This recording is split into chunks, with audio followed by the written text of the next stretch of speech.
Bienvenue tout le monde pour la 8e séance sur les coûts, le budget, les finances par rapport au vaccin contre la COVID-19. Aujourd'hui, nous allons nous concentrer sur la planification et la mise en œuvre des vaccins Pfizer contre la COVID-19. Je m'appelle Bruce Struminger, je travaille à Project Echo. Je suis ravie de vous avoir ici avec nous. Tout d'abord, nous allons commencer par des petites questions pratiques. Prochaine diapo, s'il vous plaît. L'interprétation en français et en espagnol est disponible, donc n'hésitez pas à l'utiliser en cliquant sur le bouton Interprétation et ensuite en choisissant la langue désirée. Une fois que vous avez fait ceci, cliquez sur Mettre l'audio original sur silencieux si vous voulez seulement entendre l'interprétation. Prochaine diapo. Effectivement, nous voulons que vous soyez aussi interactifs que possible avec nous. Donc, n'hésitez pas à mettre vos questions ou commentaires dans la fonction questions et réponses Q&A et nous allons surveiller cette fonction et nous espérons pouvoir vraiment répondre à autant de questions que possible. Si nous ne pouvons pas répondre à certaines questions, soyez sûrs que nous allons vous les envoyer par email. Si vous avez des problèmes techniques, des questions sur le certificat de présence, mettez votre requête dans la fonction chat. Prochaine diapo. Nous offrons aussi les sous-titres simultanés pour l'anglais, c'est-à-dire une transcription. Donc, si vous voulez lire tout ce qui est dit en anglais, eh bien, vous pouvez effectivement cliquer sur CC, qui est transcription en direct. Prochaine diapo. Nous sommes en train d'enregistrer ceci avec votre consentement, donc merci pour ceci. Les enregistrements seront partagés après sur notre TechNet 21 et nous allons partager le lien avec vous dans le cadre de la série ECHO. Les enregistrements sont disponibles en anglais, français et espagnol. Nous offrons aussi un certificat de présence par le biais de l'Université du Nouveau-Mexique et ceci est disponible 15 minutes avant la fin de la session. Vous aurez 24 heures pour remplir le sondage tout d'abord et ensuite, vous aurez le certificat de présence. En fait, ce feedback est très important parce qu'il nous sert à améliorer nos sessions et à savoir vraiment ce que vous pensez. Donc, profitez vraiment de ce sondage et de soumettre vos commentaires. Alors, rapidement, l'utilisation des données. Project Echo prend au sérieux toutes les données, donc vos données personnelles ne seront utilisées qu'au sein de ce projet et elles sont vraiment minutieusement sélectionnées pour des rapports, des cartes, etc. Prochaine diapo. Ceci dit, c'est mon plaisir maintenant de donner la parole à Imran Mimraza de l'UNICEF pour modérer cette session. À vous, Imran. Merci Bruce, bonjour, bonsoir, chers collègues, chers amis, je suis Imran Mirza d'UNICEF New York. Donc, je vais commencer avec les annonces. Prochaine diapo. Donc, des choses importantes à vous dire. Nous avons développé différents conseils en différentes langues. Donc, sur le développement de ce déploiement national, de la distribution nationale et le plan de la vaccination pour les vaccins COVID-19. Et puis aussi, vous pouvez avoir des conseils pour les évaluations d'efficacité du vaccin. Prochaine diapo. Donc, les sessions futures Aujourd'hui, c'est sur le Pfizer 22 septembre, mais la prochaine session, ça sera les apprentissages à partir des pays de l'Est de la Méditerranée et de Pacifique de l'Ouest. Et ensuite, vous avez d'autres sessions, donc n'hésitez pas à vous y inscrire. Merci. Quel est le plan pour aujourd'hui? Alors, nous allons couvrir trois sujets. Tout d'abord, les stratégies de distribution des vaccins COVID-19 avec les différentes options, la chaîne froide et la logistique, surtout pour le Pfizer, et la demande, et puis les implications sur les communications de risque sur le Pfizer et les différentes distributions de vaccins. Prochaine diapo. Le but des objectifs d'apprentissage, c'est de soutenir les travailleurs de la santé dans la distribution des vaccins Pfizer en partageant des stratégies, surtout pour des populations à haut risque. Et à la fin, donc, vous verrez que nous avons des stratégies pour essayer d'accélérer donc la distribution des vaccins COVID et vous aider à gérer, à faire le stockage et la manutention, la manipulation de Pfizer, surtout même pour les produits auxiliaires. Prochaine diapo.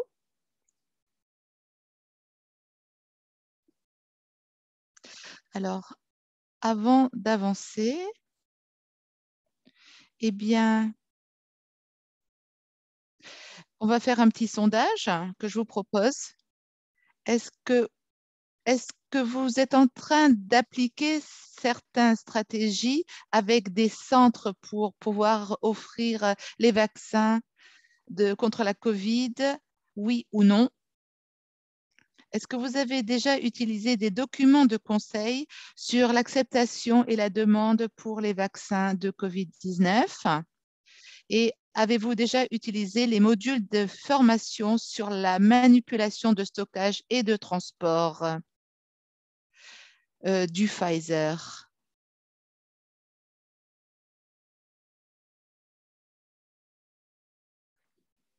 Voilà. Voici donc les trois questions. Donc, oui, non ou peut-être. S'il vous plaît, répondez, puis nous allons passer à la première partie de notre sujet.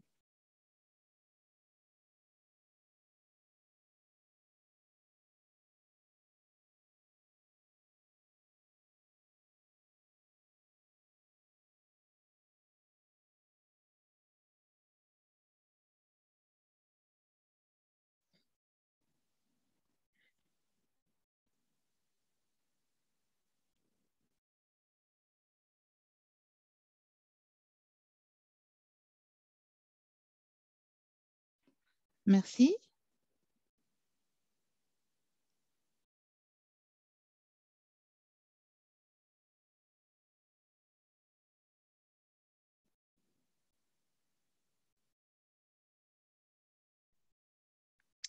Donc, on va commencer avec le premier sujet. Ah, voici les résultats. Alors, 67% pour la première question, on dit que oui, vous utilisez différentes stratégies de distribution pour les vaccins contre COVID-19. 24% non, 9% dit peut-être. Est-ce que vous avez utilisé des documents de conseil pour l'acceptation et la demande pour les vaccins COVID-19? 56% vous avez dit oui. Vous utilisez ces documents, 29% ont dit non et 16% ont dit peut-être. Est-ce que vous avez utilisé les modules de formation pour la manutention, le stockage et le transport des Pfizer? 49% ont dit oui, 38% ont dit non et 13% ont dit peut-être. OK, nous allons couvrir ces trois sujets justement aujourd'hui. Et puis, on va faire ensuite un autre sondage pour savoir combien vous avez appris par rapport à cette séance aujourd'hui. Merci. On va commencer donc avec le premier sujet, donc sur la stratégie de distribution des vaccins COVID-19. Prochaine diapo. Donc, les objectifs de cette session, c'est que dans les prochains mois, en fait, les pays vont commencer à recevoir d'énormes quantités de vaccins COVID-19, y compris le Pfizer, avec une durée donc d'expiration assez limitée. Et ça, c'est très important d'accéder aux populations, surtout qui sont à grand risque. Vous allez devoir chercher des bonnes stratégies de distribution et il faut toujours assurer que les populations, elles vont bien accepter le vaccin, surtout ceux qui sont à haut risque de résultats mauvais de la COVID, et de donner un accès équitable pour les populations ciblées. Et en fait, bon, la couverture est assez bas, pas seulement pour le Pfizer, mais pour les autres. Et il faut absolument accélérer, multiplier par 2 l'acceptation des populations. Donc, il faut vraiment avoir de très bonnes stratégies de distribution aussi. Donc, nous devons avoir des principes clés à l'esprit parce qu'une seule taille ne va pas être bonne pour tout le monde. Chaque pays doit vraiment concevoir différentes stratégies de distribution selon les démographies de la population, selon les ressources d'opération, aussi par rapport au taux de positivité de COVID et la disponibilité des vaccins. Et peut-être il va falloir que vous ayez des stratégies multiples de distribution. Donc, ce ne sera pas seulement une seule stratégie que vous allez utiliser. Il y aura multiples stratégies, même sur une zone géographique petite. Ça dépend, est-ce que c'est pour la campagne, est-ce que ce sont les villes? Donc, les managers de programme, ils devront vraiment concevoir des stratégies non traditionnelles et nouvelles d'immunisation. Pour ceci, nous devons être concentrés et vraiment comment vous allez maximiser l'utilisation des vaccins, minimiser les déchets et systématiquement suivre, surveiller et incorporer l'équité pour les populations, surtout celles qui sont difficiles à accéder. Il faut des facilitateurs critiques qui doivent être considérés pour chaque stratégie. Et puis, effectivement, vous aurez besoin d'extra soutien et vous devez considérer les partenariats publics et privés pour pouvoir avoir une planification de mise en œuvre et avoir des solutions d'innovation pour le suivi surtout.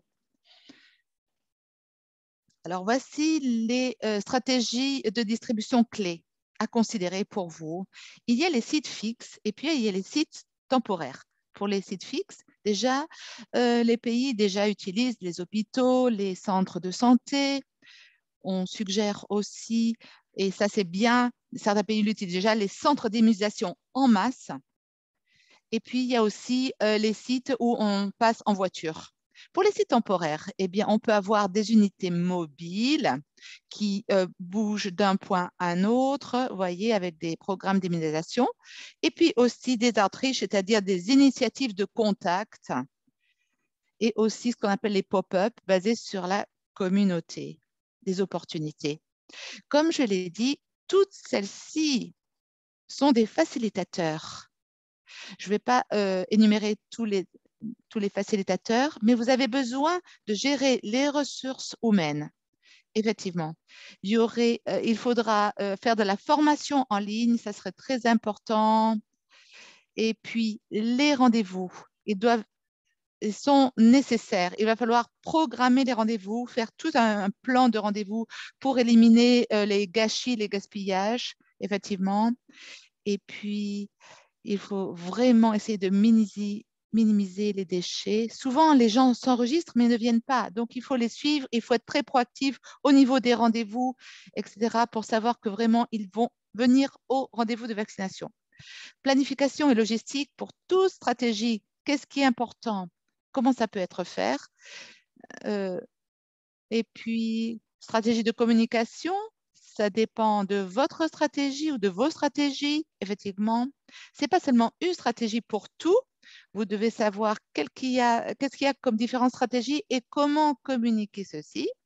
Et puis aussi, le partenariat stratégique, vous aurez besoin donc des tiers, parties privées, publiques, des partenariats, vous avez besoin des installations, vous aurez besoin de la logistique, la distribution, vous aurez besoin donc du secteur d'entreprise, etc. Considération pour la planification coordonnée pour chaque stratégie de distribution. Vous aurez besoin de considérer de planification avec un micro-plan qui est mis à jour, savoir qu'est-ce qui est nécessaire pour les ressources humaines, pour le financement, pour la distribution, comment vous allez donc distribuer les vaccins.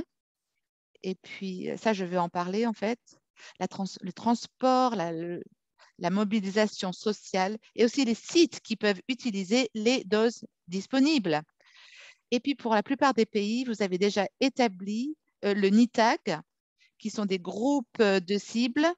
L'ICC, le Comité de coordination nationale, le EOC, et donc des programmes, des sites de vaccination en masse de mise en œuvre. Tout ceci sera nécessaire. La coordination sera très importante au niveau national et sous-national, surtout pour les centres de pratique. Vous aurez besoin de ceci. Prochaine diapo, s'il vous plaît. Tout d'abord, les sites fixes. Alors, les centres médicaux et les hôpitaux, bon, ça existe déjà dans tous les pays.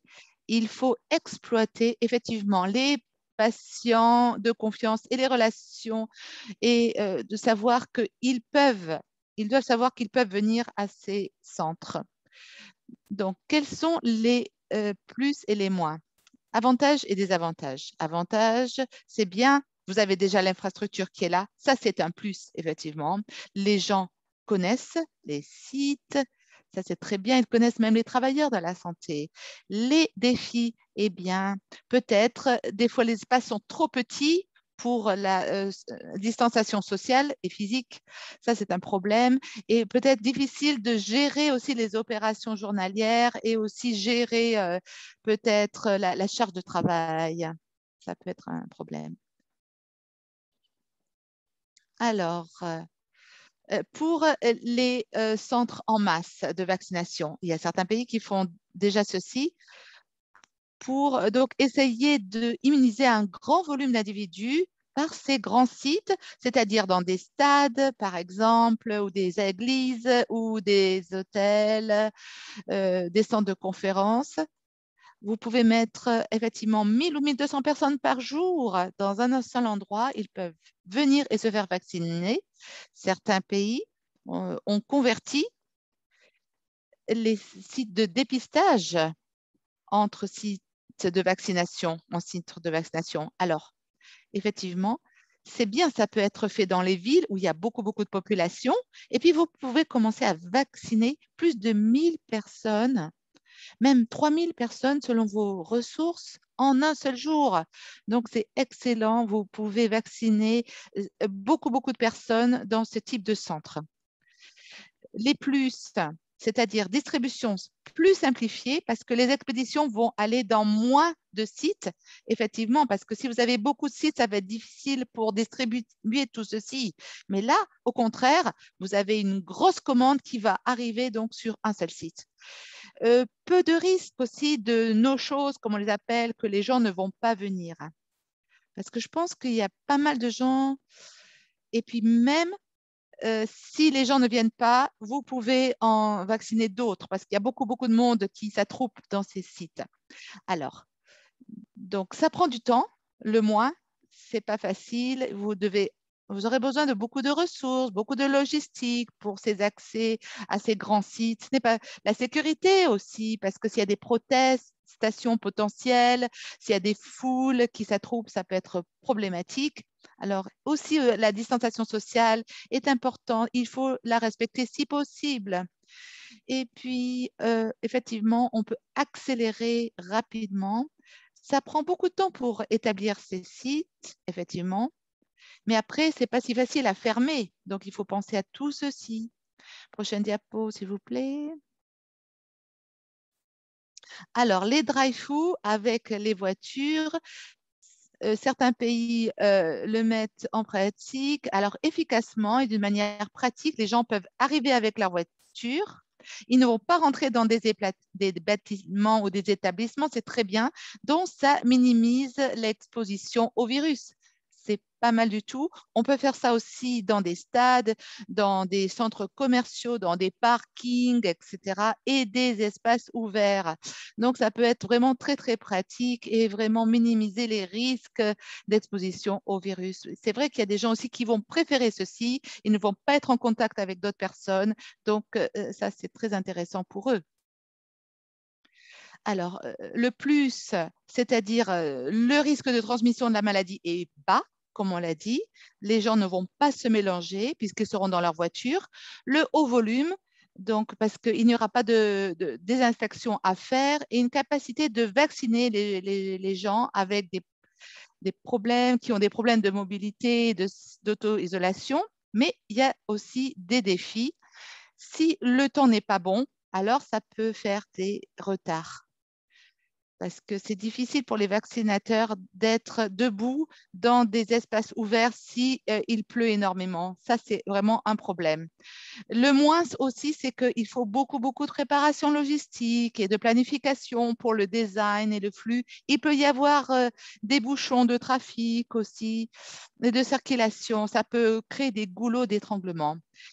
Donc, ça, ce sont aussi peut-être problèmes pour ceux qui n'ont pas de voiture. C'est le moins. Donc, ça vous montre un petit peu en Namibie cette station de vaccination pour les voitures, le drive-thru. Vous avez besoin d'un grand, grand espace.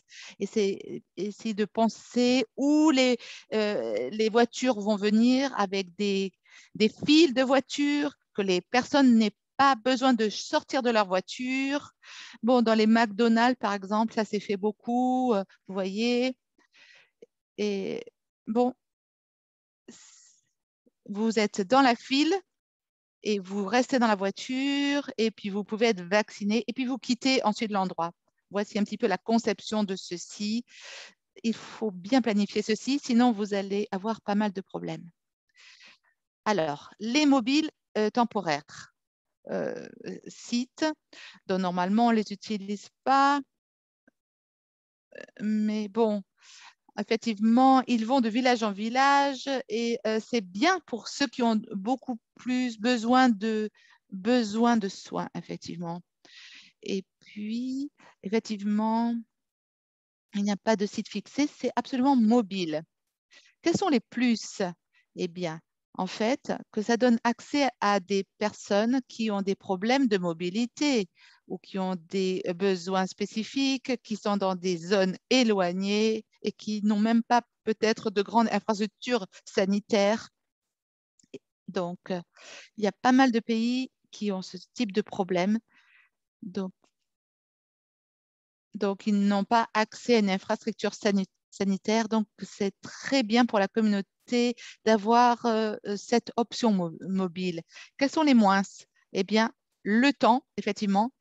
Effectivement, il faut, puisque c'est mobile, il faut donc aller en véhicule pour établir ces vaccinations. S'il y a des problèmes de temps, ça va donner des retards.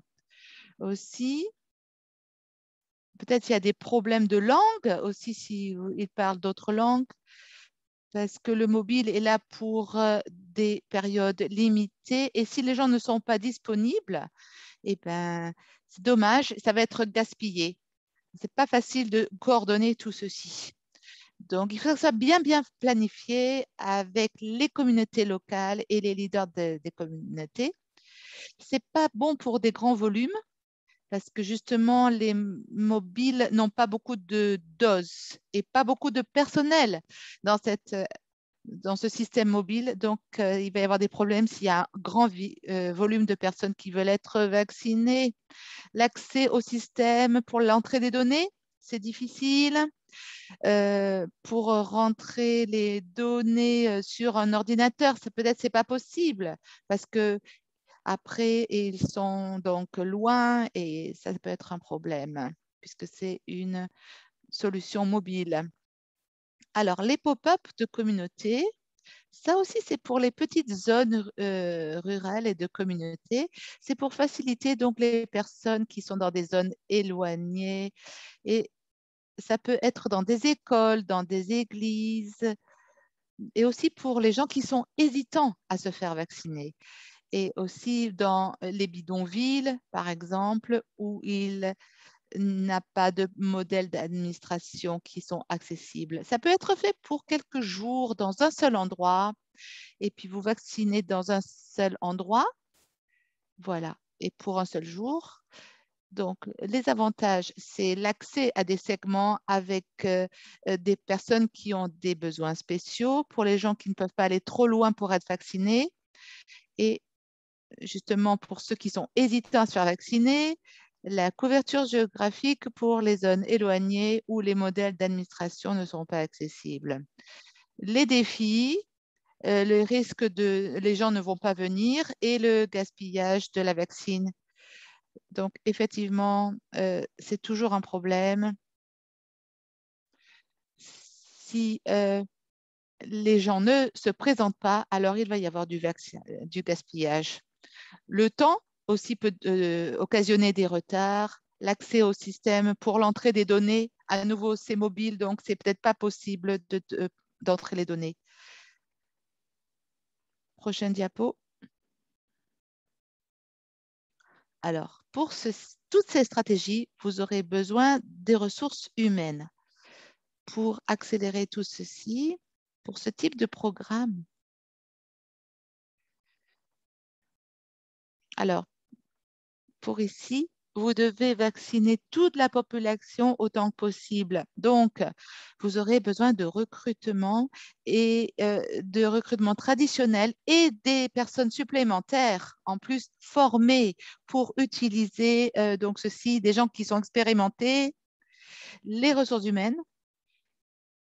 Où est-ce que vous allez avoir des personnels supplémentaires? La formation aussi, différentes stratégies, différents produits. Le Pfizer, vous avez besoin de former vos travailleurs de la santé, vos vaccinateurs. Plus, eh bien, une fois les former, ce n'est pas suffisant. Il faut les former une fois par semaine parce qu'il va y avoir des changements en stratégie, des changements de consignes. Donc, il faut reformer une fois par semaine ou une fois toutes les 2 semaines. Il faut enregistrer les gens, programmer. Donc, il faut programmer des rendez-vous. Il faut aussi penser à différents scénarios, surtout s'il y a différents approvisionnements de vaccins. Et puis, vous devez penser au processus opérationnel, aux planifications de la force de travail. Vous devez aussi, à cause des pénuries, vous devez penser à former les vaccinateurs, les infirmières, proposer à des infirmières qui sont parties à la retraite, par exemple. Donc, essayez de combler les lacunes. Si il vous manque des ressources humaines, des travailleurs de la santé qui aussi peuvent vous soutenir pour ceci. Parce que aussi, vous avez besoin de personnes supplémentaires aussi, volontaires pour l'administration aussi. Prochaine diapo. Donc, si vous voyez un scénario du centre de vaccination en masse, disons, eh bien, ça, c'est juste un exemple pour la planification. Donc, vous voyez, exemple, 60 vaccinations par station, 6 par vaccination. Et donc, il faut sanitiser, il faut assainir tout, 3 minutes. Il faut changer les gants, 1 minute. Et puis, autre changement.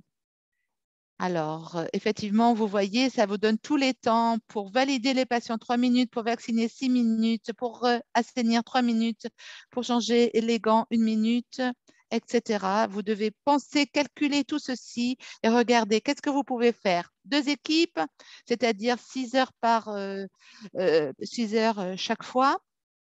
Alors, il faut penser aux personnes âgées qui viennent, qui ont des problèmes de mobilité. Il faut penser comment vous allez pouvoir les accueillir. Faire combien de lignes de files vous allez faire pour les stations? Quel est le nombre maximum de stations que vous pouvez avoir? Est-ce qu'il va y avoir une file spéciale pour ceux qui ont des problèmes de mobilité, pour les personnes âgées, etc. Et l'utilisation aussi. Eh bien, est-ce que les limitations de fourniture peuvent limiter le volume journalier? Est-ce que la programmation, ça peut réduire donc le manque de productivité? Par exemple, sur un site, si on a 16 stations et un vaccinateur pour une station, et si nous avons deux équipes, par exemple, de 8 heures du matin à 2 heures, 14 heures, et de 14 heures à 20 heures, eh bien, vous aurez besoin de 16 vaccinateurs. Environ 1000 à 2000 personnes peuvent être vaccinées par jour. Et ça, c'est seulement quand on vous donne les vaccins. Après, il faut faire les paperasses, l'administration, etc. Il faut planifier des heures supplémentaires. Donc, vous devez penser combien de personnel d'administration vous aurez besoin par jour. Prochaine diapo, s'il vous plaît. Pour tout ceci, vous aurez besoin d'avoir des prévisions de fourniture pour les vaccins et pour les fournitures auxiliaires. Exécution de la planification et de la logistique, parce que souvent, c'est très difficile de planifier l'offre et la demande. Des fois, il n'y avait pas de vaccin. On a vu ça dans certains pays. Alors, il faut vraiment que vous ayez une très bonne prévision d'offres et de demandes pour qu'il n'y ait pas de pénurie de vaccins. Et effectivement, vous devez penser à la distribution pour les sites. Vous devez penser donc à des activités de fourniture pour couvrir tout ceci. Vous devez aussi penser aux achats de vaccins. Comment vous allez faire ceci? Se procurer les vaccins et aussi les fournitures auxiliaires, donner les informations, combien vous allez distribuer aussi avec le système de dépôt. Donc, avoir tout un réseau de dépôts, ça doit être très, très bien planifié et organisé. Alors, où est-ce que vous allez stocker effectivement les dépôts, mais aussi pour les seringues, etc., pas seulement pour les vaccins. Si vous avez besoin de partenariats de tiers pour la logistique, pensez-y. Vous devez avoir des accords à l'avance. La distribution, on en a parlé, et l'administration, effectivement, alignement des stocks avec le volume des clients anticipé et le tracking, la surveillance de l'utilisation réelle en fait des vaccins. Vous devez surveiller tout ceci. C'est vraiment important. Prochaine diapo. Alors, comme je l'ai dit, vous aurez besoin de plus de personnel et aussi penser au site, à personnel d'administration. Voyez? Donc, c'est tout un partenariat stratégique à considérer. Vous avez les sites, les ressources, la technologie, le personnel, les capacités et l'accès. On a besoin de partenariats, absolument. Vous aurez besoin de partenariats pour les venues, les sites. Donc, pour les grands stades, vous pouvez avoir des partenariats avec le gouvernement local, avec le secteur privé. Aussi, pour la technologie, vous pouvez avoir des partenariats avec l'entrée des données aussi, et l'analyse des données avec des sociétés. Ça serait très, très, très, très, très important. Vous pouvez faire le partenariat avec la livraison des services pour le personnel, la force de travail non traditionnelle, des volontaires, par exemple, avec des cliniques privées aussi, des hôpitaux privés et aussi vous pouvez aussi penser aux capacités parce que les partenariats publics-privés peuvent améliorer les capacités opérationnelles qui sont non essentielles pour distribuer la tâche de travail. C'est-à-dire, il y a des sociétés de management d'événements aussi qui peuvent vraiment vous aider pour vraiment essayer d'organiser les opérations sur les grands sites surtout, pour l'accès des partenariats basés sur les communautés qui peuvent vous aider à avoir accès aux communautés vulnérables et qui sont sous-représentées, des sociétés de taxi, par exemple, des centres religieux et communautaires, utiliser les centres de vaccination mobile pour accéder aux communautés qui normalement n'ont pas d'accès. Donc, vous pouvez faire beaucoup, beaucoup avec les partenariats dans différents secteurs. Prochaine diapo. Donc, sur le micro-planning de la vaccination, ça, c'est assez général. Bon, vous, pour le Pfizer, et ça va arriver, vous devez commander et donc, je vais juste vous donner un petit exemple pour bien planifier pour ces sites, par exemple.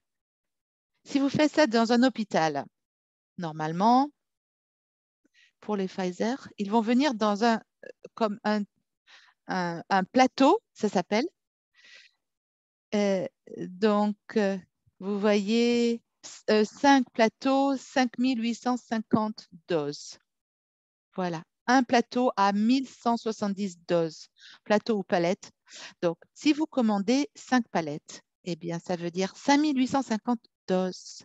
Vous aurez besoin de capacité de stockage pour 7 jours, OK, entre 2 et 8 degrés. Et effectivement, si vous planifiez que vous allez vacciner 1000 personnes par jour, vous allez faire ceci entre 6 et 7 jours. Vous aurez besoin de 14 vaccinateurs. Bon, ça dépend, plus ou moins. Et puis, si vous allez faire 6 patients par heure, d'accord, 6 minutes par vaccin, ça va faire avec 8 heures d'équipe, 2 équipes par jour, c'est-à-dire 672 vaccins par jour. Ça veut dire que vous allez remplacer, vous avez besoin d'une palette par semaine, d'accord?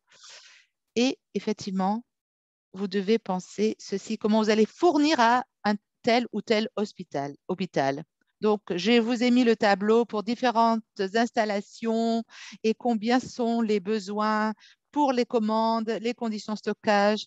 Donc, assurez-vous vraiment que les vaccins ne sont pas négligés et gaspillés. C'est très important. Ça vous donne donc des exemples. Il va falloir bien, bien planifier. C'est très, très important. Prochaine diapo. Prochaine diapo. Nous avons développé d'autres ressources techniques supplémentaires pour ça. Eh bien, il y a les conseils OMS sur l'utilisation des vaccins COVID avant la date d'expiration. Ils sont très intéressants. Pour le microplan, ça arrive bientôt. Donc, attendons ceci très bientôt. Et il y a d'autres matériaux de formation. Et puis, il y a des cours sur la chaîne froide que nous allons couvrir dans la prochaine séance. Et puis aussi formation sur la manipulation, le stockage, les transports et aussi sur la mobilisation sociale seront couverts plus tard. Donc, merci à l'OMS, à la CDC Atlanta, au Gavi, à JSI, à MEGH et BMGF. Merci beaucoup. Prochaine diapo. Maintenant, nous avons du temps pour les questions et les réponses. On a 10 minutes pour les questions et je serai ravie d'y répondre.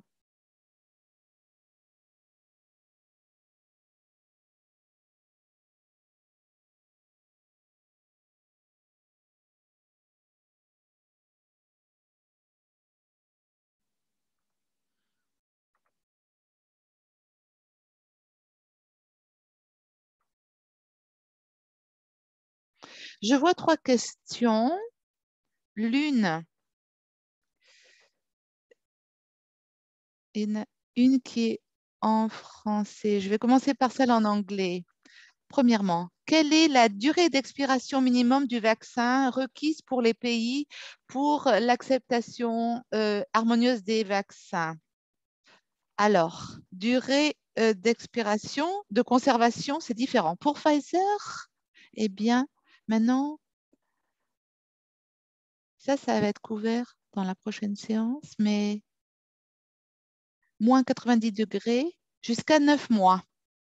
D'accord? Donc, la durée est longue pour Pfizer, je dois dire, la durée de conservation est à moins 90 degrés. Pour les autres produits, normalement, c'est entre 4 et 6 mois, mais comme vous savez, il y a une pénurie de vaccins et donc, certains vaccins ont une durée de conservation plus limitée. On peut parler même de 2 à 3 mois. Mais si le Pfizer est bien planifié, imaginez, c'est bien, on peut l'utiliser sur les 9 mois. Donc, on veut essayer donc bien planifier et essayer d'avoir multiples stratégies pour vraiment utiliser tout très, très vite. Autre question, quel type de formation doit être faite chaque semaine, comme vous disiez? Alors, effectivement, il y a la formation initiale, mais la reformation chaque semaine, c'est une mise à jour. S'il y a des changements par rapport justement à la durée de conservation des vaccins, s'il y a des problèmes, s'il y a des défis, s'il y a des leçons à apprendre et vous voulez les communiquer, tout ceci, c'est très, très important. Donc, effectivement, ce n'est pas une formation très formelle, mais c'est quelque chose qui doit être fait sur le terrain ensuite. Ok, je regarde d'autres questions. Alors, quelle stratégie est préférable pour le Pfizer? La distribution de Pfizer dans les infrastructures qui ont une CCE basse. Eh bien, ceci va être couvert dans la prochaine session. Pour la stratégie, eh bien, les ressources humaines, l'infrastructure, il n'y a pas seulement une stratégie. Peut-être dans un seul district, vous aurez besoin de plusieurs stratégies. Dans les villes, une autre stratégie. Dans les campagnes, une autre stratégie. Même dans la ville, par exemple, selon les ressources et les lieux, vous aurez besoin de plusieurs stratégies. Donc, c'est pour ça qu'on vous donne plusieurs options, vous voyez, et considérer. On ne dit pas que l'une est meilleure que l'autre comme stratégie. Non, vous devez voir selon votre situation, quelles sont les exigences, quelles sont les populations et quelle stratégie serait la plus utile pour avoir un maximum de personnes vaccinées. Donc, est-ce que vous allez partager la présentation avec nous? Tout à fait, vous l'aurez. Alors, c'est quoi le chemin pour l'avenir pour faire les routines de vaccination COVID-19 au sein du RI? Alors, ça va venir plus tard, mais il faut stopper la pandémie en ce moment. D'accord? Une fois que la pandémie sera finie, ça fera partie d'un programme de routine. On verra dans l'avenir. OK.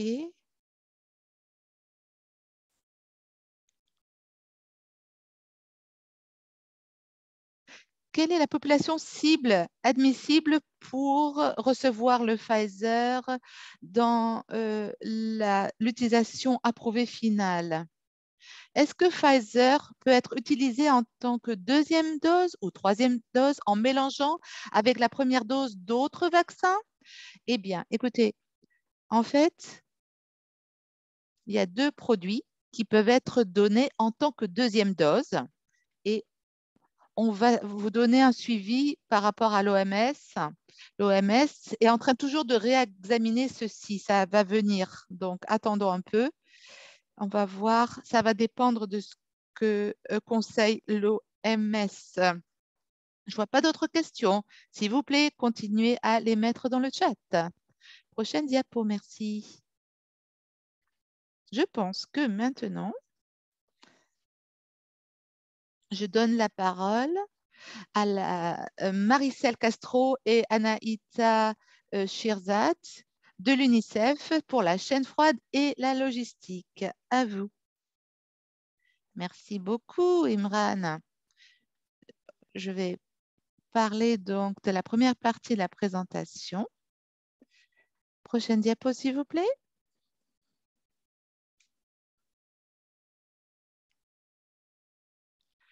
Donc, l'aperçu. Comme vous savez, la vaccination, c'est l'une des interventions les plus efficaces pour prévenir la haute morbidité et mortalité à cause de la COVID. Donc, parmi les vaccins COVID-19 approuvés, selon la liste d'utilisation d'urgence EUL, seulement Pfizer a besoin d'un stockage à une température très basse. Seulement très, très peu de pays ont l'expérience de gérer le vaccin dans des conditions de stockage. Et cette séance, c'est pour aider les travailleurs de la santé à assurer que les populations à risque vont être vaccinées avec le Pfizer. Prochaine diapo. Donc, pour cette séance, nous voulons assurer donc que le Pfizer soit administré pour les populations à haut risque. Et on espère qu'à la fin de cette session, vous saurez comment gérer d'une manière efficace le vaccin avec différentes conditions de stockage et de minimiser surtout le gaspillage des vaccins, de prendre des décisions, ça va vous aider pour établir donc un système UCC qui est la chaîne froide, ultra froide, comment établir ce système de chaîne ultra froide et aussi d'avoir toute une sélection de stockage approprié et de transport aussi. Et on peut vous aider aussi à sélectionner les injections aussi. Donc, actuellement, nous avons plusieurs euh, ressources pour le vaccin Pfizer. Nous avons dans la chaîne d'approvisionnement. Nous avons tout ceci avec la présentation du vaccin, vous voyez, module 1 à 6, c'est-à-dire gestion, etc., transport aussi. Et ça, c'est pour couvrir 9 chaînes d'approvisionnement pour l'immunisation. Donc, vous pouvez accéder à tout ceci. Également, toutes ces ressources font partie de l'introduction au vaccin COVID-19. Mais en plus de ceci, nous avons aussi des ressources techniques qui s'appellent Technique 21, où vous pourrez avoir accès à d'autres ressources qui sont développées par d'autres organisations et même par Pfizer lui-même, je dois dire, et par l'UNICEF aussi. Aujourd'hui, on va se concentrer sur la formation pour comment stocker, comment manipuler les vaccins Pfizer et le transport également.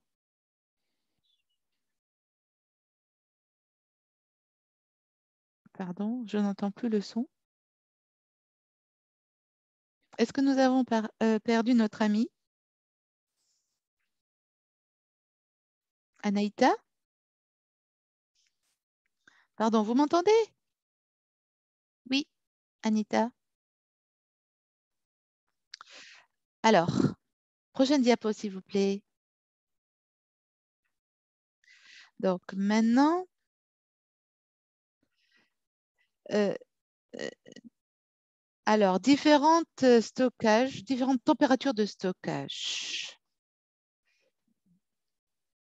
Donc, il peut y avoir différentes températures, moins 90 par exemple, et on peut utiliser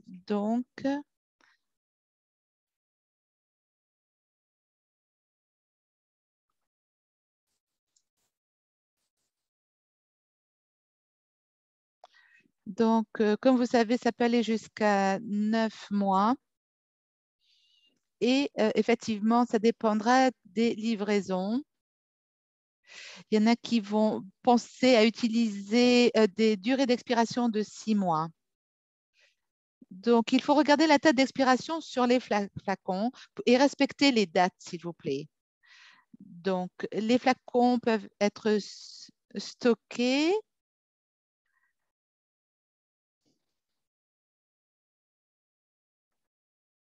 Pardon, je n'ai pas les diapos, donc c'est difficile.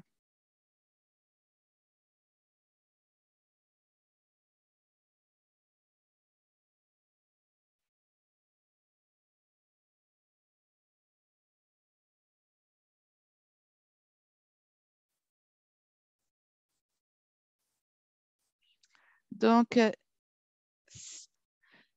désolée, je n'ai pas les diapos. Donc, pendant la session, on recommande qu'il faut avoir les mêmes températures que le vaccin. Donc, effectivement, le flacon peut être stocké à moins 80 degrés ou à moins 20 degrés, moins 80 degrés pour 9 mois. Voici les considérations clés à avoir. Il faut consommer le vaccin avant l'expiration pour minimiser les gaspillages. Les vaccins peuvent être stockés à moins 80 degrés jusqu'à 9 mois après la date de fabrication.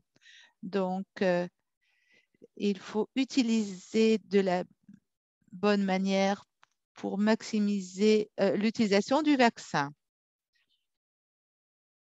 Donc, les vaccins peuvent être stockés jusqu'à 9 mois après la date de fabrication.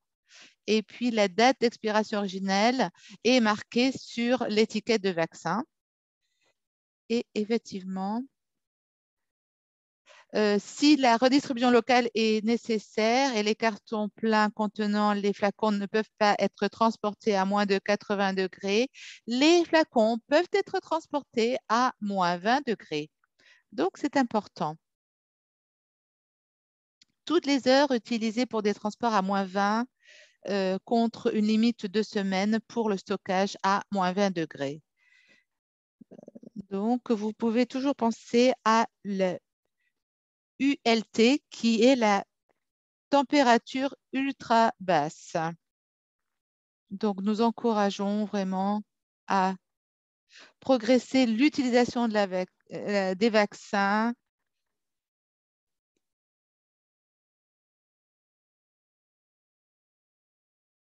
Mais ce n'est pas encouragé de sortir et de rentrer les vaccins quand vous les manipulez entre moins 80 et moins 90. Essayez de minimiser ceci.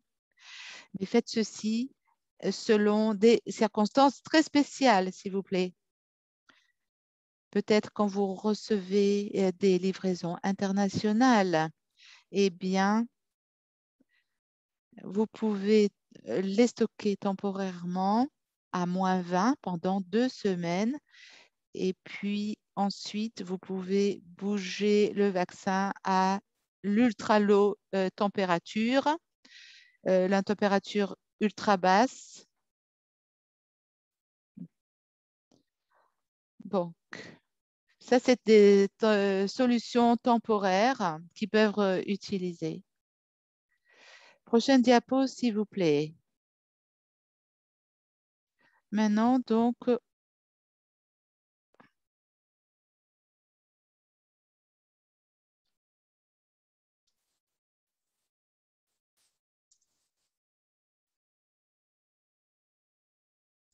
et alors, dans ces états, donc, effectivement, vous ne devez pas recongeler les vaccins qui ont été congelés.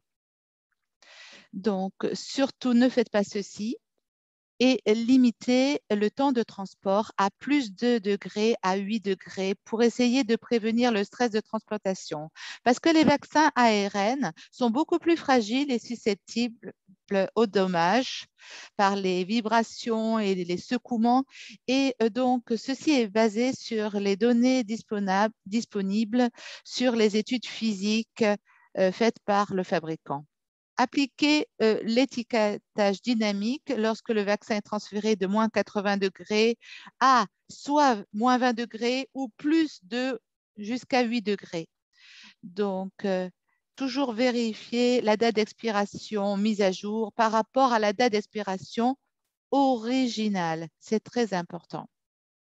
Si la date de fin du vaccin est à moins 20 degrés et plus de 8 degrés, elle excède la date d'expiration originelle marquée, eh bien, la date d'expiration originelle doit être toujours respectée, s'il vous plaît. Essayez de synchroniser la livraison des vaccins avec le plan de session de vaccination pour essayer d'avoir une excellente utilisation des vaccins. Prochaine diapo. Donc, on va parler des différentes options pour établir un système de température ultra basse, ULT. Donc, quand vous avez un système de UCC, qui est la chaîne froide ultra, eh bien, pour minimiser donc les exigences d'infrastructure de la chaîne froide, ultra froide, lorsque vous essayez de faire ceci, vous devez limiter l'installation des congélateurs ULT dans le dépôt des vaccins. Vous devez maximiser les frigos existants et les congélateurs existants entre moins 20 degrés et plus à 8 degrés dans les dépôts plus bas, plus froids, et aussi choisir donc un équipement UCC selon le contexte local et la durabilité. Vous devez essayer de réduire les gaspillages ou les risques de gaspillage selon donc la nouveauté des produits UCC. C'est très important. Et aussi les exigences de gestion des vaccins stringents. Donc, ça veut dire transporter les vaccins d'une manière appropriée avec considération de la condition des vaccins, utiliser immédiatement les vaccins selon la date d'expiration des vaccins et assurer l'infrastructure qu'elle est appropriée et prête pour l'installation des équipements UCC de la chaîne froide ultra. Alors, voilà. Ceci vous montre en fait 3 options que nous recommandons au niveau des stratégies de distribution des vaccins. Donc,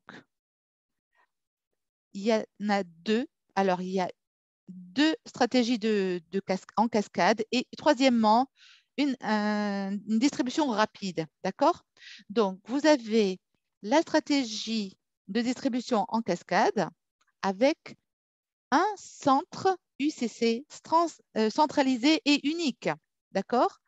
Donc, effectivement, vous aurez ce stockage. Ça part du dépôt central avec le stockage à moins 90 jusqu'à moins 60. Et puis, donc, la transportation peut se faire vers le dépôt sous-national avec le stockage entre moins 20 degrés, par exemple. Et puis après, aussi, vous pouvez les envoyer au dépôt de district avec un stockage de moins 20 degrés. Et ensuite, ceci peut être expédié au point de service où le stockage peut se faire entre plus 2 degrés et plus 8 degrés. Donc, vous voyez, il y a 2 stratégies de cascade. Sur la gauche, vous avez avec un centre UCC qui est bien centralisé. Et puis, numéro 2, la deuxième stratégie de cascade, c'est effectivement avec multiples centres UCC de chaîne froide. Pardon. Donc, effectivement, vous avez toujours le dépôt central, je vous montre ça sur la droite, avec le stockage à moins 90 degrés. Mais maintenant, vous avez plusieurs centres UCC. Et alors, ça fait que quand vous arrivez au dépôt qui vont vers le bas, effectivement, le stockage est beaucoup moins froid, mais quand même, c'est possible de les distribuer et ça vous aide au niveau du temps. Numéro 3, la stratégie de distribution rapide avec un seul centre UCC centralisé. Vous voyez, je ne pense pas que l'image est très correcte, pardon pour ceci. En fait, il doit y avoir un dépôt central, d'accord? Et puis, de ce dépôt, ils vont être livrés au centre unique UCC. Et donc, comme vous voyez, nous voulons toujours essayer de respecter le côté froid des vaccins. Et quand c'est prêt à être délivré, on va les livrer directement au point de service. Là, vous voyez les petites huttes. D'accord. Donc, effectivement, vous pouvez réfléchir. Qu'est-ce qui est le mieux pour vous? Le type de stratégie à utiliser.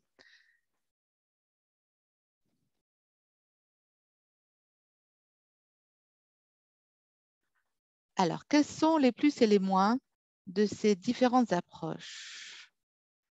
Donc,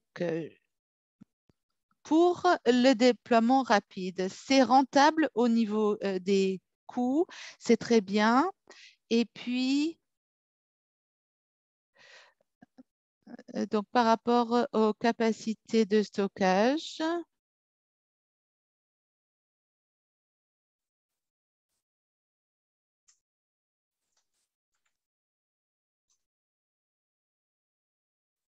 il faut éviter les stress aussi de transport.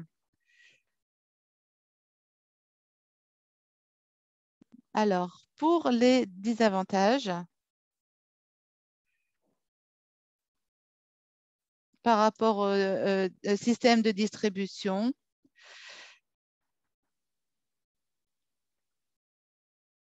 pardon, je n'ai pas les diapos. Donc,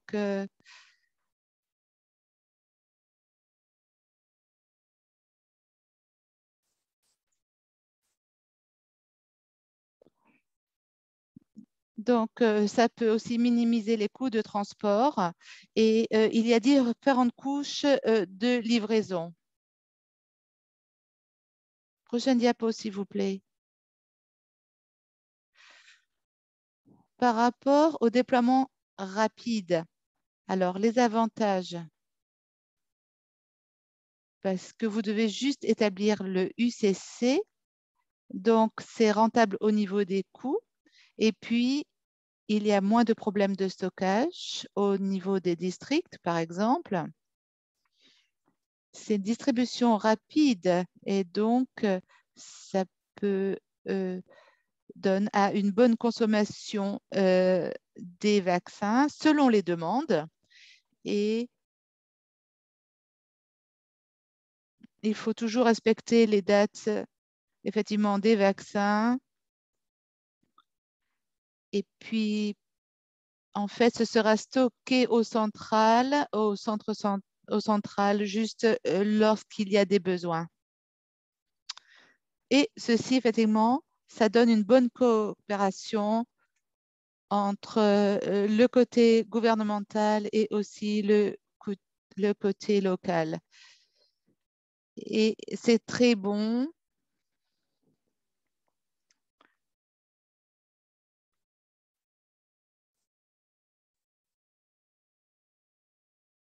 Par rapport aux désavantages, eh, eh bien, il y avoir des stress de transport.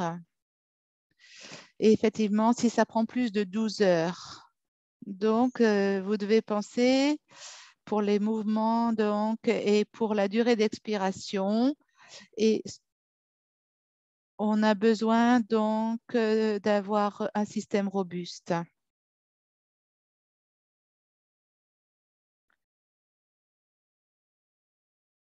Alors, quelles sont les considérations clés pour gérer le UCC? Donc, avant d'avoir le UCC pour l'équipement,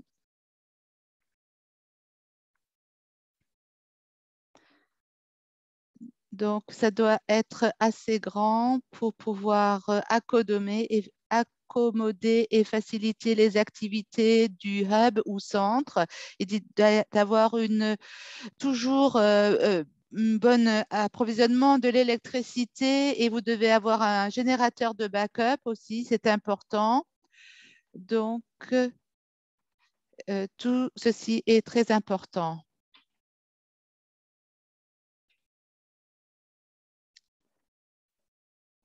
Oh. Nous savons que justement, par rapport à la coordination, euh,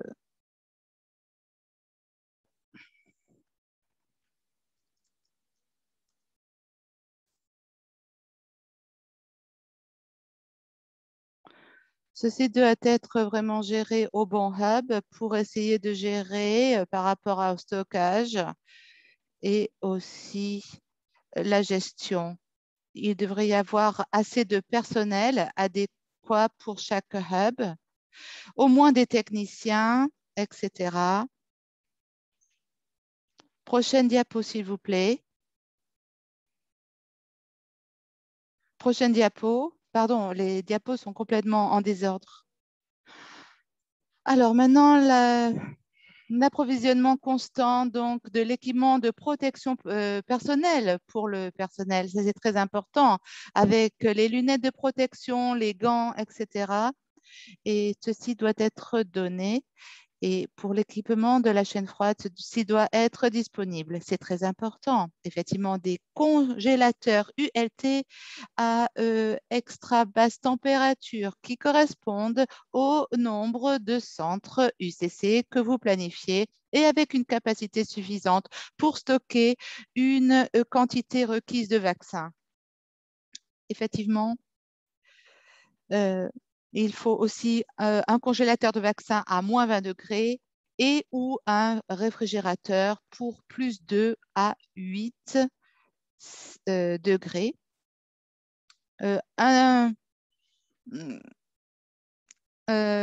appareil Artec ou un container thermal avec de la glace sèche et aussi plus d'équipements basés sur des packs de coulants, avec un congélateur ULT pour préparer et stocker les ULT PCM si Artec est utilisé pour le stockage ou pour le transport. Les machines aussi pour la glace sèche ou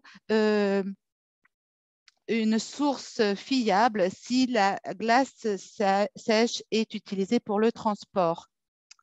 L'utilisation aussi, oui, vraiment désolée, mais la présentatrice lit extrêmement vite et nous ne pouvons pas suivre. Merci beaucoup. Donc, aussi l'utilisation de porteurs de vaccins standards pour congeler les porteurs de vaccins et les coulants appropriés. À ce point-là, je vais donner la parole à mon collègue pour discuter des différentes considérations et les exigences. Merci. Maricel Castro vient de parler. Ah non, c'est maintenant à Maricel Castro. Ah, Anita.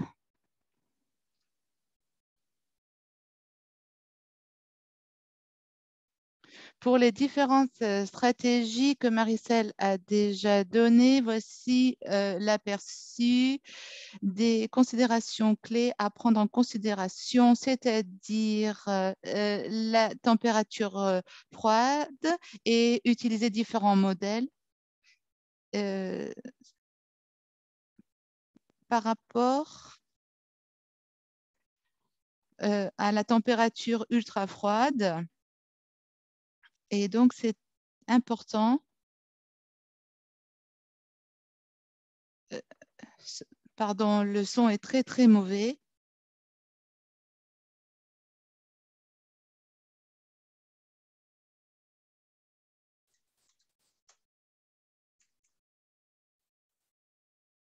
Il ne faut pas que donc les produits soient exposés au soleil. Et effectivement, essayer d'avoir les bonnes conditions.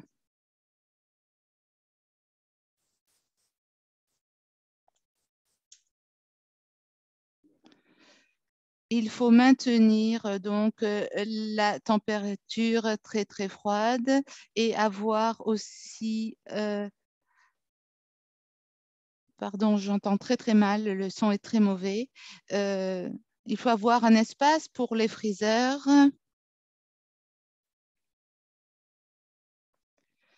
Donc, pour les congélateurs ULT, ils consomment beaucoup d'électricité par rapport aux appareils traditionnels. Par exemple, un freezer ULT va consommer environ 20 mètres cubes. Donc,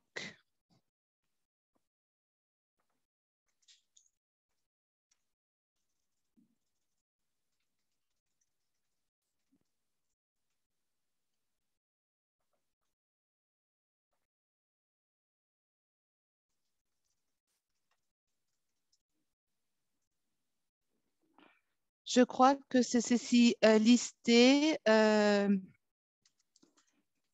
par rapport aux doses.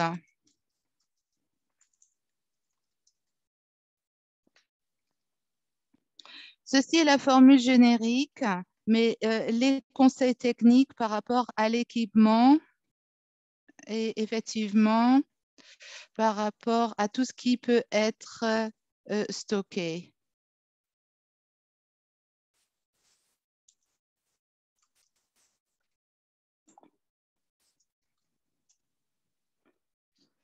Donc, quel modèle utiliser? Qu'est-ce qui est listé spécifiquement pour cet équipement? Plus la capacité. Et donc, tout d'abord, peut-être ils ne peuvent pas représenter les volumes de pic pour essayer d'augmenter vers le trimestre 4 de l'année prochaine. Donc, c'est bon de toujours de penser quelle est la capacité disponible. En termes d'électricité, eh bien, ces équipements donc, est assez court pour moins 60, limite maximum, pour assurer donc la survie adéquate des vaccins Pfizer. Donc, une fourniture continue est absolument importante pour un start-up automatique. Et puis, vous pouvez utiliser peut-être tout d'abord des congélateurs qui ont une empreinte large. Par rapport à la consommation d'électricité, il est recommandé de sélectionner un modèle avec une consommation plus basse pour réduire donc la taille du générateur requis. Pour la surveillance de la température, donc c'est important aussi d'avoir tout ceci.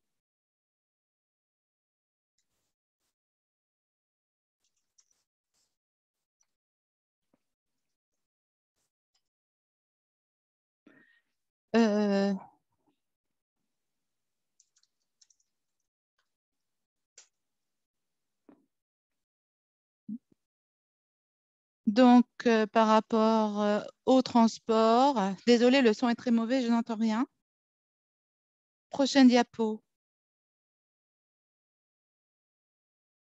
Un autre aspect à considérer, c'est la zone de climat. Quand vous sélectionnez les freezers ULT, ils doivent être testés aux températures ambiantes selon la zone de votre pays. Et il faut assurer donc le conditionnement de l'air aussi, effectivement, la climatisation, qu'elle soit disponible lorsque vous choisissez les unités pour donc les zones plus chaudes de climat. Le soin doit être donné pour la sélection d'un équipement qui soit basé donc sur un temps.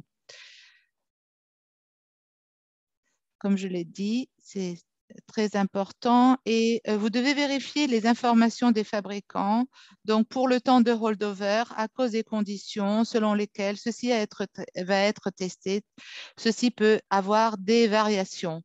Pour la maintenance requise, la disponibilité de la garantie des fournisseurs pour la maintenance, pour une bonne utilisation de la et une bonne maintenance, considérez les modèles de freezer ULT qui sont similaires aux freezers ULT existants si possible.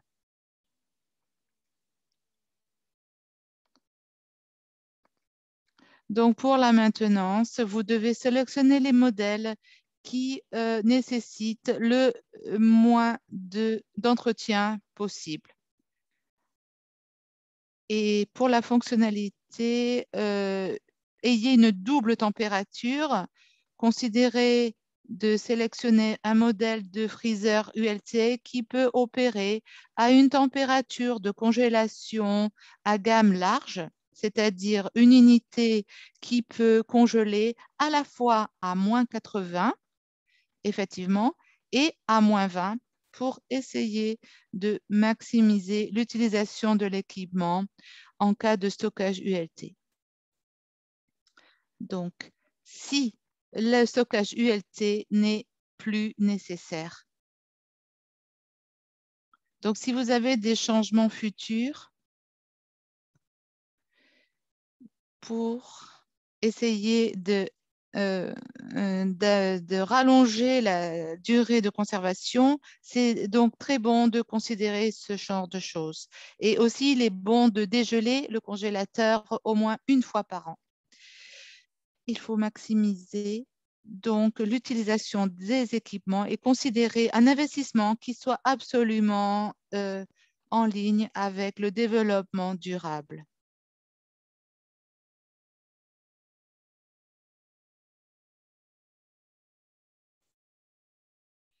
Par rapport au profil, donc 2 semaines à moins 20 degrés,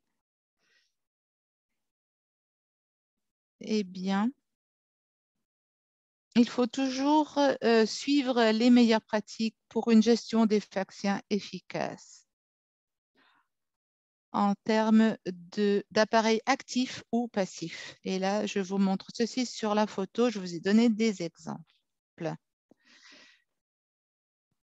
Donc, s'il y a des problèmes de capacité avec les équipements traditionnels, pour les vaccins de routine ou autres vaccins de campagne, c'est bien de considérer un listing de stockage additionnel.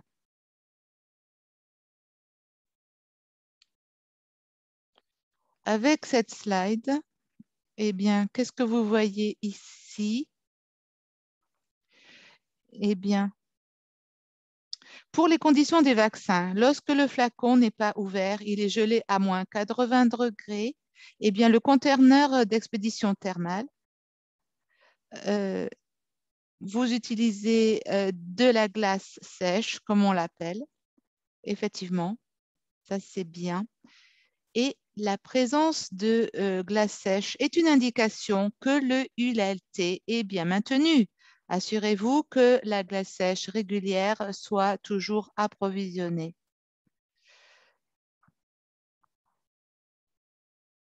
Tous les 5 jours, il faut réajourner ceci, mais peut-être dans certains pays, il faut le faire plus fréquemment. Il faut assurer qu'il y ait toujours de l'approvisionnement de glace. Pour Artec, modèle spécial de basse température, YBC5E, effectivement, donc les coulants sont recommandés, ULT-PCM, et aussi pour l'appareil de surveillance de la température, le Artec YBC5E est équipé donc d'un TMD, effectivement, d'un TMD qui est donc en fait une surveillance de température qui s'appelle le Hobo-Logger. L'OMS a préqualifié aussi une boîte froide standard, utilisation pour une période limitée qui sera moins de 12 heures.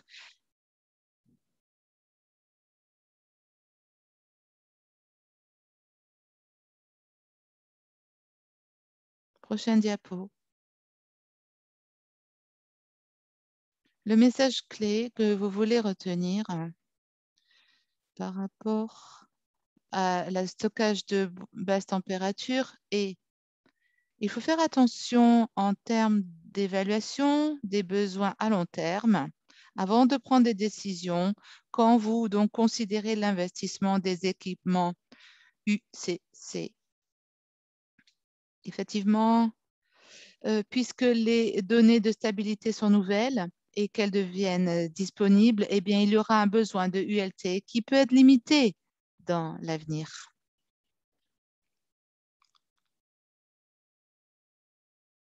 Il n'est pas encouragé de déployer des équipements UCC dans des dépôts de niveau plus bas.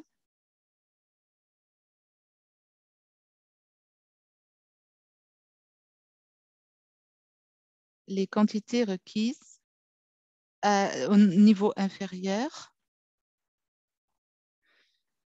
Peut-être l'électricité n'est pas très fiable et donc ne peut pas être garantie. Donc,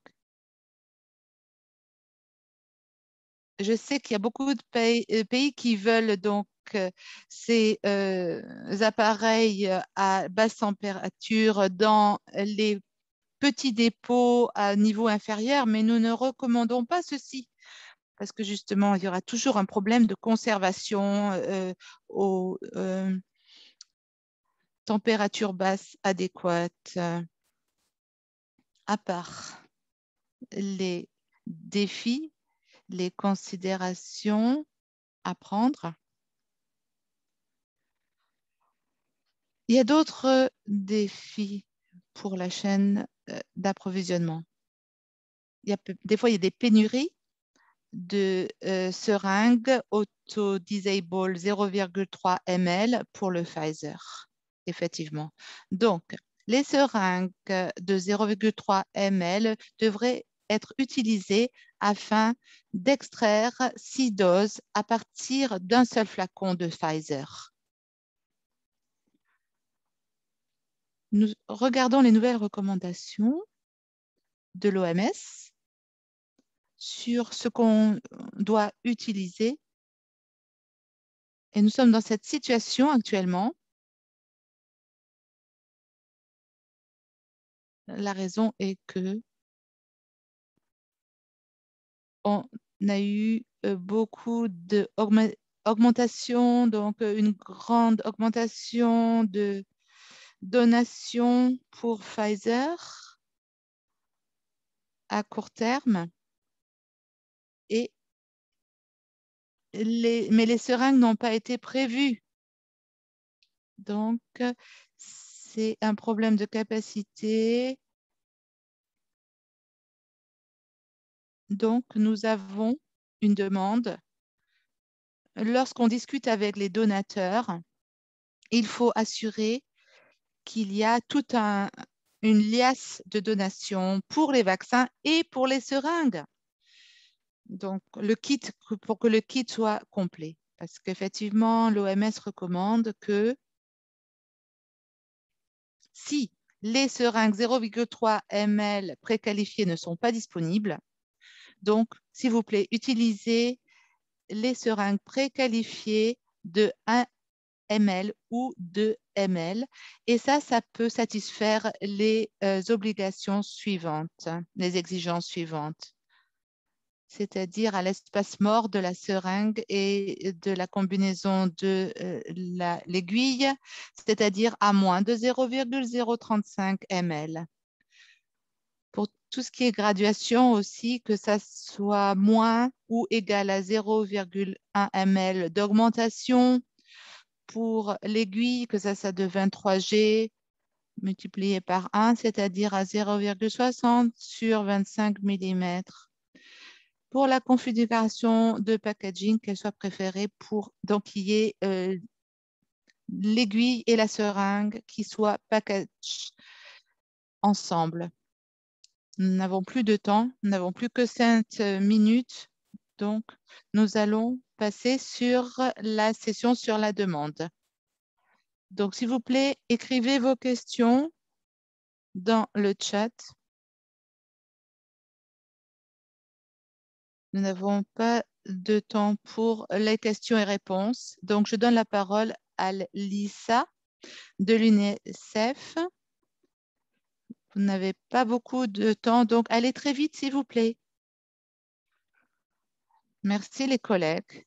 Donc, on va vous montrer les implications sur la demande et de RCCE sur Pfizer et sur les multiples vaccins. Donc, tout d'abord, nous regardons qu'est-ce que nous considérons pour la demande. Et c'est l'évaluation de l'impact sur la confiance sur les vaccins et aussi pour essayer de surveiller et surtout l'acceptation du vaccin. Pour introduction, il faut gérer la transition du passage des vaccins uniques à des vaccins multiples. Ça, c'est le paysage. Il faut adapter donc le plan de communication pour répondre. Je ne vois pas les diapos qui bougent. Est-ce que vous pouvez faire bouger les diapos, s'il vous plaît?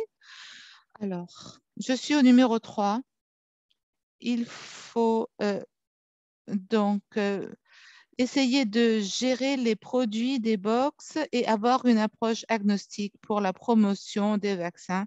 Et aussi, il faut assurer que toute la demande soit incorporée dans la stratégie, y compris la campagne en masse qui a déjà été donnée dans l'autre session. Aussi, nous devons réévaluer les plans de communication et de préparation pour bien répondre aux risques potentiels de Pfizer et peut-être il faut bien communiquer pour l'inclusion des groupes vulnérables et aussi avoir donc les bonnes ressources pour les activités.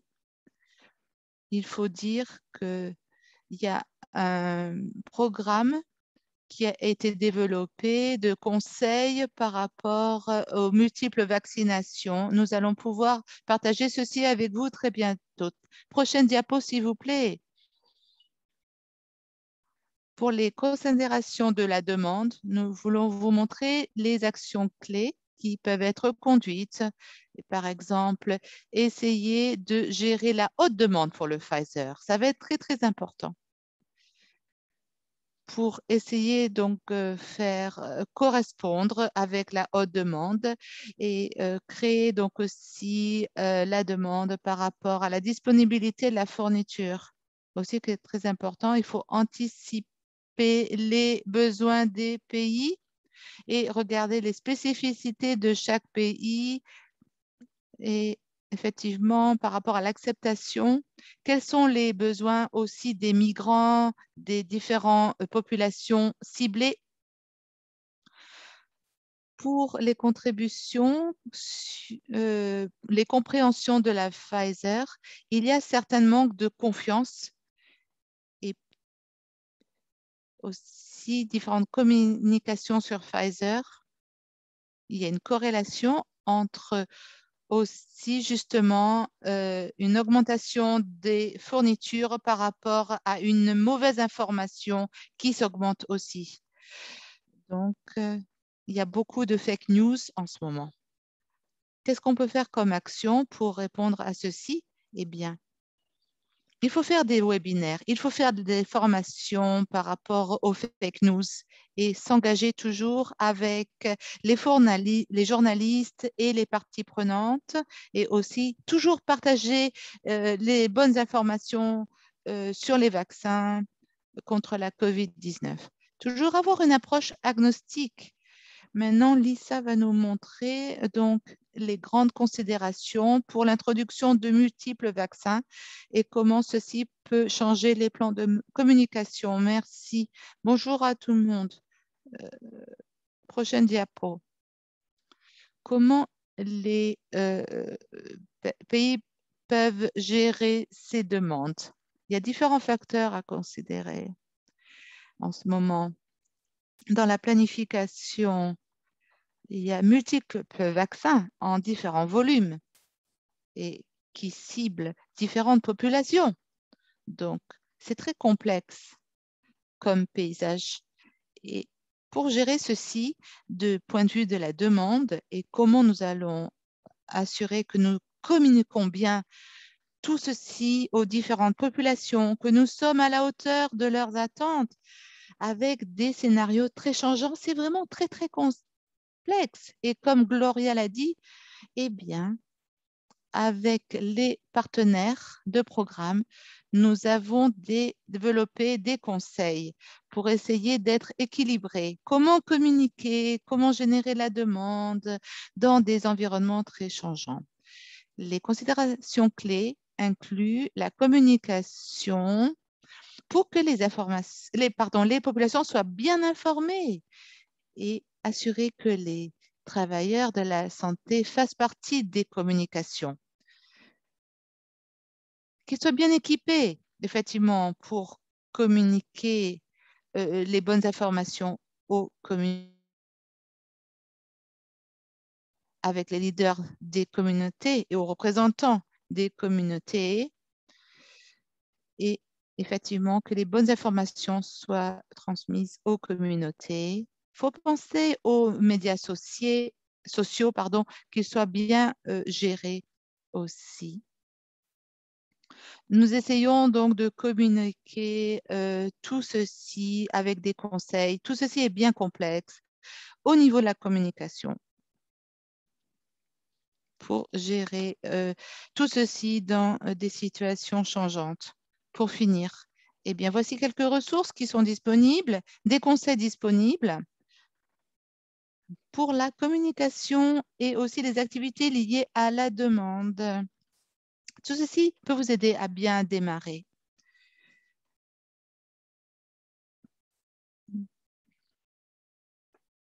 Donc, les communications avec les travailleurs de la santé, peut-être c'est difficile, peut-être des gens dans la communauté ont des questions. J'espère que tout ceci est intéressant et merci pour votre temps aujourd'hui. Merci Lisa. Désolée, nous n'avons plus de temps. Nous allons répondre à vos questions, mais tout de même, mettez-les dans le Q&A. Nous avons le sondage. Est-ce que votre connaissance a été améliorée maintenant? Voici le sondage. Oui, non. Et après la session, est-ce que vous allez utiliser les conseils pour développer une stratégie pour les Pfizer ou d'autres vaccins? Et la troisième question, c'est est-ce que ça vous a aidé donc pour sélectionner la bonne stratégie? Voici les trois questions. S'il vous plaît, répondez à ces questions. Et ensuite, qu'est-ce qui va être pour... Donc, voici les matériaux du webinaire qui sont absolument disponibles. Ils vont être vraiment disponibles pour vous. Vous voyez, tout est écrit sur cette diapo. Prochaine diapo, s'il vous plaît. La prochaine session sera sur l'apprentissage à partir des pays du Pacifique Ouest. Donc, vous devez vous inscrire si vous êtes intéressé. Donc, on peut avoir les résultats du sondage, s'il vous plaît?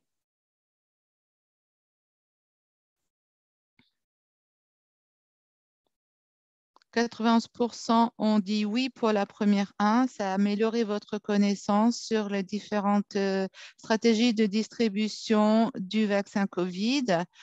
Deuxièmement, est-ce que après cette session, vous allez utiliser les conseils pour développer des stratégies personnalisées? 83% vous avez dit oui.